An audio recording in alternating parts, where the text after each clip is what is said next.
اینٹیں پختہ ہو جائیں، اب انہیں جوڑنا ہے، سیمنٹ سبسٹنس چاہیے، وہ قرآن ہے، یہ جوڑے گا تم۔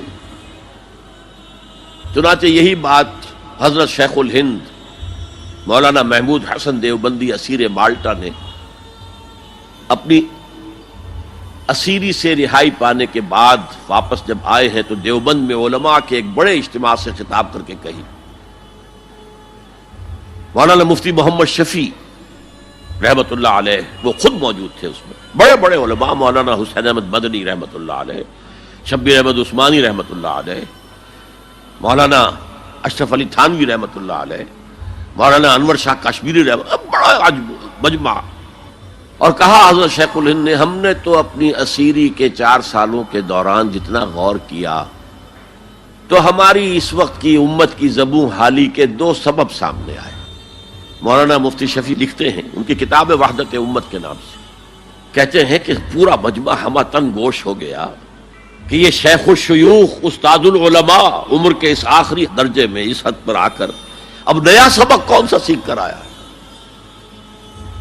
تاکہ ہمیں تو اس کے 2 سبب معلوم ہوئے، ایک ہمارا قرآن کو ترک کر دینا، لفظ نوٹ کیے، ترک کر دینا، اور دوسرا ہمارے آپس کے اختلافات۔ چنانچہ میں تو یہی فیصلہ کر کے آیا ہوں کہ اب زندگی جتنی باقی ہے 2 ہی کاموں میں لگاؤں گا، ایک تو یہ کہ ناظرہ قرآن پڑھنے کے مکتب گلی گلی کھل جائیں اور عوامی درس قرآن کے ذریعے قرآن کے پیغام اور قرآن کے حکمت سے لوگوں کو روشناس کرایا جائے۔ عوامی درس قرآن کا لفظ استعمال کر رہا ہے شیخ الہند، جنہیں میں 14ویں صدی کا مجدد اعظم سمجھتا ہوں۔ اور نمبر 2 یہ کہ آپس کے اختلافات کو حوالہ دی جائے۔ یہ واقعہ کوٹ کر کے مفتی محمد شفیع صاحب لکھتے ہیں کہ حضرت شیخ نے جو 2 باتیں کہیں اصل میں وہ ایک ہی ہے۔ ہمارے باہمی اختلافات بھی تو اسی وجہ سے ہیں کہ ہم نے قرآن کو ترک کر دیا ہے۔ بتائیے شیخ الہند نے کیسے ترک کیا قرآن؟ مولانا مدنی نے کیسے ترک کر دیا قرآن؟ کیا مطلب اس ترک کرنے کا؟ حال تو یہ ہے کہ مولانا مدنی رحمت اللہ علیہ، حالانکہ وہ تو گرفتار نہیں ہوئے تھے، وہ تو والنٹریلی اپنے شیخ کی خدمت کے لیے گئے ہیں ساتھ، اور اس حد تک ان کی وفاداری اور ان کی خدمت گزاری کہ رمضان کا مہینہ آیا تو حضرت شیخ الہند نے حسرت کے ساتھ کہا زندگی میں یہ پہلا رمضان ہوگا کہ تراویح میں قرآن نہیں سن سکیں گے، اس لیے کہ نہ شیخ الہند حافظ تھے، نہ مولانا مدنی حافظ تھے، اور تیسرے ان کے ساتھ ایک اور تھے، ان کا میں نام بھول رہا ہوں، وہ سرحد کے پٹھانوں میں سے تھے، کوئی حافظ نہیں تھا۔ اب آپ غور کیجئے، استاد اور اپنے شیخ کی اس حسرت کو دور کرنے کے لیے مولانا مدنی روزانہ 1 پارہ حفظ کرتے تھے اور رات کو تراویح میں سناتے تھے، روزانہ 1 پارہ۔ اور یہ انہونی بات نہیں ہے، جب ساری زندگی قرآن ہی سے شغف رہا ہے تو وہ ہے تو صحیح ذہن میں، اب صرف ان کے لنکس ملانے ہیں آپس میں، اور کیا ہے؟ اصل میں قرآن کو ترک کرنے کا مطلب کیا ہے؟ وہ اصل میں ایک اور بہت بڑے عالم دین کی بات سنیے آپ، مولانا سید انور شاہ کشمیری رحمت اللہ علیہ، جو دیوبند سے آ کر آپ کے قریب میں ڈابھیل میں انہوں نے مدرسہ قائم کیا تھا۔ وہ ایک مرتبہ قادیان میں ایک جلسہ علماء کیا کرتے تھے ہر سال رد قادیانیت کے لیے،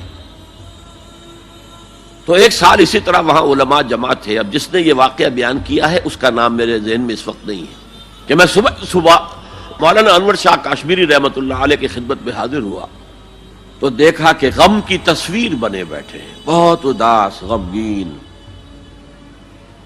میں نے پوچھا حضرت کیا معاملہ ہے، کوئی خاص سبب ہے؟ فرمایا بھائی کیا سبب ہے، یہ سوچ رہا ہوں کہ اپنی زندگی عمر ضائع کر دی۔ میں نے کہا حضرت آپ نے زندگی ضائع کر دی، عمر ضائع کر دی؟ آپ نے علم، بیہقی وقت کہلاتے ہیں انور شاہ کشمیری، جیسے امام بیہقی تھے، محدث اور فقیہ دونوں اعتبارات سے بلند، تو آپ نے پڑھنے پڑھانے میں، سیکھنے سکھانے میں ساری عمر گزار دی، تو آپ کی زندگی ضائع کیسے؟ کہنے لگے ہم نے سارا زور اسی پر رکھا کہ ثابت کر دیں کہ شافعی کی رائے صحیح نہیں ہے، ہماری رائے صحیح ہے۔ اسی کے لیے دلائل، اسی کے لیے بحثیں، اسی کے لیے لمبی چوڑی جو ہے ہمارے ہاں نشستیں منعقد ہوئیں مدارس کے اندر. حالانکہ اللہ کے ہاں یہ ہم سے سوال نہیں ہوگا. گمراہیاں طرح طرح کی پھیل رہی ہیں اور ہم ان بحثوں میں لگے ہوئے. حالانکہ زیادہ سے زیادہ یہ کہا جا سکتا ہے کہ قول اصحابنا ثواب محتمل الخطا، اور جو قول دوسروں کا ہے وہ خطا ہے محتمل الثواب. زیادہ سے زیادہ یہ کہہ سکتے ہیں ہم کہ ہمارے جو اسلاف ہیں، ہمارے جو اساتذہ ہیں، ان کا قول صحیح ہے، اگرچہ اس کے خطا ہونے کا بھی امکان ہے. ہم یہ نہیں کہہ سکتے کہ اس کے غلط ہونے کا کوئی امکان ہی نہیں، معصوم تو وہ نہیں تھے. اور قولہم، ان کا جو ہمارے سامنے ہے مد مقابل ہے، اور وہ شافعی ہیں. اصل تو جو ٹکراؤ تھا وہ فقہ حنفی اور فقہ شافعی کے مابین تھا. ہم صرف یہ کہہ سکتے ہیں کہ ان کا یہ قول خطا ہے، غلطی ہے، اگرچہ احتمال موجود ہے کہ وہی صحیح ہو. اس کے سوا تو ہم کچھ نہیں کہہ سکتے. اور ہم نے اپنی ساری زندگی اس کام میں لگا دی. لیکن میں کہہ نہیں سکتا اس پر کتنے رنج اور صدمے کا اظہار کروں کہ مجدد وقت شیخ الہند رحمۃ اللہ علیہ اور بحقی وقت مولانا انور شاہ کاشمیری رحمۃ اللہ علیہ، ان کی ان باتوں کا کوئی اثر ان کے شاگردوں نے قبول نہیں کیا. وہی روش ہے، وہی فقہی بحثیں ہیں. جب میں نے پاکستان میں تحریک خلافت کا آغاز کیا، کچھ احادیث بیان کی، اچھے علماء نے کہا کہ ڈاکٹر صاحب ہم نے تو یہ حدیثیں پہلی مرتبہ آپ سے سنی. یہ حدیثیں جو ہیں یہ ہیں کتاب الملاحم میں، اشراط الساعہ، علامات القیامہ، کتاب الفتن. اور حدیث کے ان ابواب پر تو پہنچتے پہنچتے ہم ایگزاسٹ ہو چکے ہوتے ہیں. ہماری ساری بحثیں جو ہے وہ ختم، اور وقت ختم ہو جاتا ہے ان فقہی بحثوں کے اندر. یہاں تک تو ہم پہنچتے ہی نہیں. بہرحال دوسرا نقطہ جیسا کہ میں نے عرض کیا، پہلا اینٹیں پکاؤ، مضبوط کرو.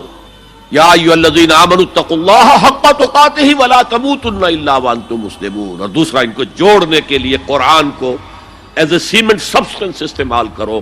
واعتصموا بحبل اللہ جميعا ولا تفرقوا واذکروا نعمت اللہ علیکم اذ کنتم اعداء فالف بین قلوبکم فاصبحتم بنعمتہ اخوانا وکنتم علی شفا حفرۃ من النار. تم تو تباہی آگ کے گڑھے کے کنارے تک پہنچ گئے تھے، گرا چاہتے تھے.